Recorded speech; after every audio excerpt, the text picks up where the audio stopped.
Hi guys, how's it going? I'm really excited today to share something special with you. We're going to take a look at how to play the Italian game Giuoco Pianissimo. Some people also call it the Italian game Modern Bishop's Opening. Whatever you want to call it, I've got something good for you today. And of course, you already know there are going to be some traps in it. Okay, let's move on. e4, e5, knight to f3, attacking the pawn. Knight to c6, defending the pawn. And bishop to c4, Italian game. Black will usually respond with knight to f6 or bishop to c5. Or maybe the other way around. Okay, either way. Let's say knight to f6. Of course, it's attacking the pawn. We push the pawn. Now we've reached the Giuoco Pianissimo setup. This c3 pawn is doing a lot of work. First, it controls two dark squares, so there won't be any knight jumps into those squares later on. It also supports a future b4 push, kicking the bishop away. And on top of that, it helps prepare for attacks against the bishop, so the bishop can always retreat to a safe square when needed. And if you're looking for something more aggressive, you can play queen to b3, creating a bishop and queen battery. Okay, let's open up the online database. There are three moves Black plays most often here. Black in castle Kingside, play d6, or even d5, which is the most aggressive response. First, let's take a look at d5, attacking both the bishop and pawn. A lot of white players make a mistake here by playing bishop to b3. Try to avoid this move in the future. Why? Because after pawn takes pawn, take a look at d3. It's under attack twice, and the knight gets caught up in the mess too. And after the pawn recaptures, queen takes queen with check. It doesn't matter what recaptures the queen, whether it's the bishop or the king, you're still going to lose another pawn. For example, knight takes pawn. And black is about to pick up the pawn on f2 as well, since it's also under attack by the bishop. No, good, bro. Okay, let's go back. So don't play bishop to b3. Just take the pawn instead. After knight recaptures, take a moment and think about it. What would you play here? Yes, we bring queen out to b3. White has to respond right away with the knight. At this point, most black players continue with bishop to e6. Because if black plays something else, let's say knight jumps out, attacking both the queen and the bishop. Go ahead and give a check. The question is, how is black supposed to save the bishop? Knight is under attack too. So one of those pieces is going to end up being yours. Let's go back! And it's the same story if knight goes to e2, protecting king's knight. Then queen to b5, check. On the next move, we're going to take the bishop. And unfortunately, this knight can't leave because we'll strike the weak pawn on f7. Of course, the king will have to step out of the castle.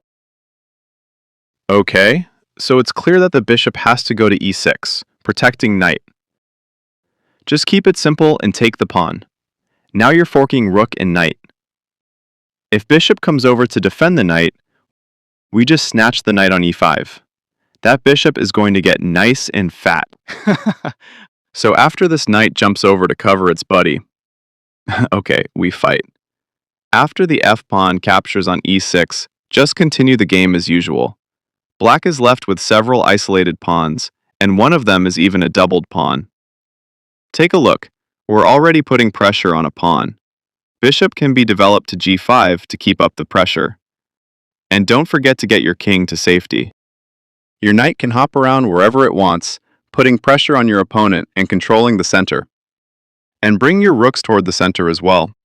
Go ahead and play as aggressively as you can. Crush your opponent with style and elegance. The evaluation here is about +2, so stay focused. And most importantly, don't forget to subscribe. Let's keep going. What if the bishop doesn't go to e6, and instead, black plays a tricky move, castling? Yep, just take the knight, but be careful. After the knight attacks the queen, don't continue with the queen attacking both the bishop and the knight, because after the queen equalizes the material by capturing the bishop, don't get greedy because that knight is poisoned. Bishop takes pawn with check. My queen! Oh, my queen. So you have to stay focused in every situation. And most importantly, don't forget to subscribe. Okay, so we continue with the queen going back home. After black regains the minor piece, you'll soon get the advantage back after the pawn to b4. Either the bishop or the knight is going to fall into your hands. And after the bishop makes a desperado move, no problemo, we just take it. After the knight escapes, you can continue the game from this position. Everything is back to normal. There are no tactical threats anymore. We're up a minor piece. And of course, that makes it much easier to win the game. Pawn can go to a 3. Pawn h4. The knight can look for its best square. Pawn to b5. And you're ready to pick off the opponent's pawns one by one. Just make sure your king is safe if needed. So, enjoy the game. You win! We're back to the original setup from the Italian game, Giuoco Pianissimo. What if black doesn't respond with d5 and instead castles kingside? You can continue with the same plan. Pawn to h3, another pawn to b4, then a 4. This can create some trouble on the queen side. And of course, your knight is keeping an eye on black's central pawns. Feel free to play the position normally. Okay, we go back. Let's say black continues with e6, opening the diagonal for the light-squared bishop. Play a preventive move. Your pawn controls g4. Let's say black castles kingside. You can castle as well. It's a safe move. Then the bishop pins the knight. Knight to d2. These are common moves in the Italian game. But here, I prefer playing bishop to b3. It may look like a move anticipating the opponent's knight attack, but it's really more of a waiting move. Because almost everyone here will continue with h6, controlling the dark square g5. Yeah, no bishop to g5. I'd suggest you don't need to castle just yet. It's definitely considered the correct move in this position, and there's nothing wrong with playing it. But you can also continue with a powerful move, pawn to g4. Your pawn is, of course, ready to break through with g5, a serious threat to both the knight and the pawn. The move generally considered best here is knight to h7, with the idea of controlling g5. Even so, your pawn has no reason to back down. Just capture this pawn. Exactly. The g-file is about to open up for the king's rook. If black pushes the pawn, things actually get worse for black here. The knight is under threat, the pawn is in trouble because we're attacking it twice, and this f-pawn is pinned as well. So what should black do here? Okay, let's look at an example. Let's say the pawn captures on g5. We attack the pawn. Yep, 3 times. Like I said earlier, the pawn shouldn't be pushed. It's still pinned. Okay, let's say the pawn gets pushed anyway. Of course, we take the pawn. If you want to castle, you can castle queenside. Let's say black's queen goes to f6.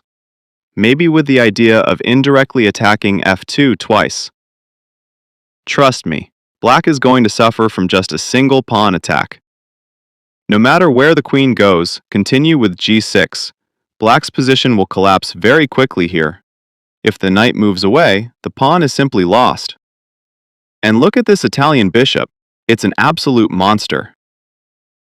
Or if black tries something else, for instance, the knight jumps back to f6 with the idea of attacking the pawn twice.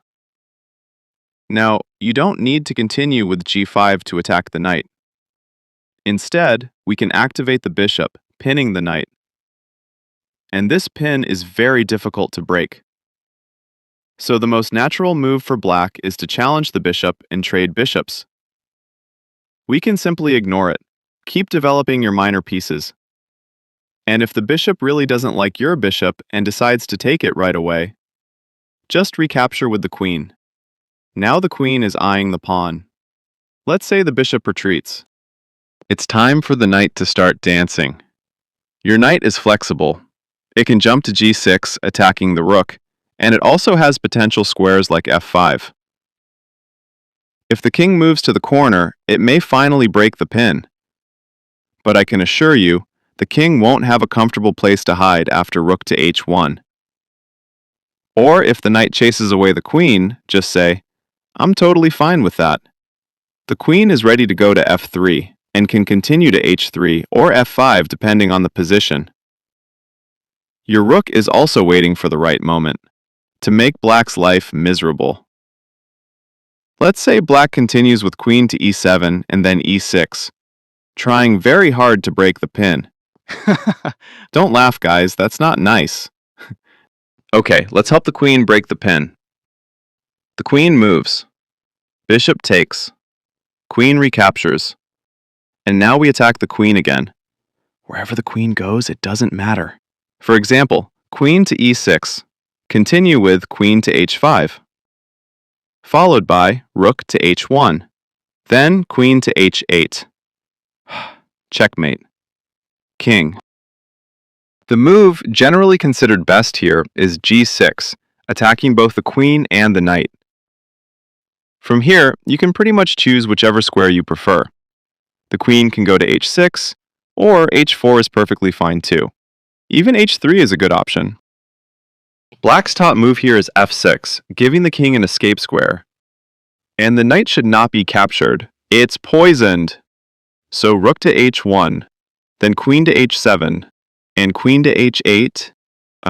Checkmate! There's no solution. Pushing the pawn is simply too late because queen to h7 is already a checkmate threat. And it's still the same story, even if the rook gives the king an escape square. Queen to h8, checkmate.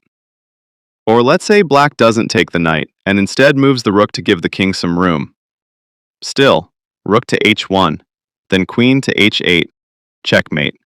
The king tries to run?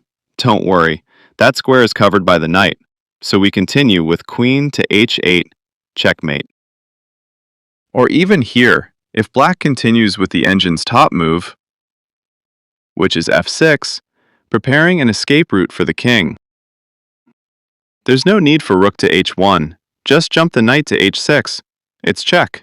The king has 3 choices, and wherever it goes, it doesn't matter. You take the queen. You're winning, and from here, it's completely up to you. Feel free to continue the game from this position.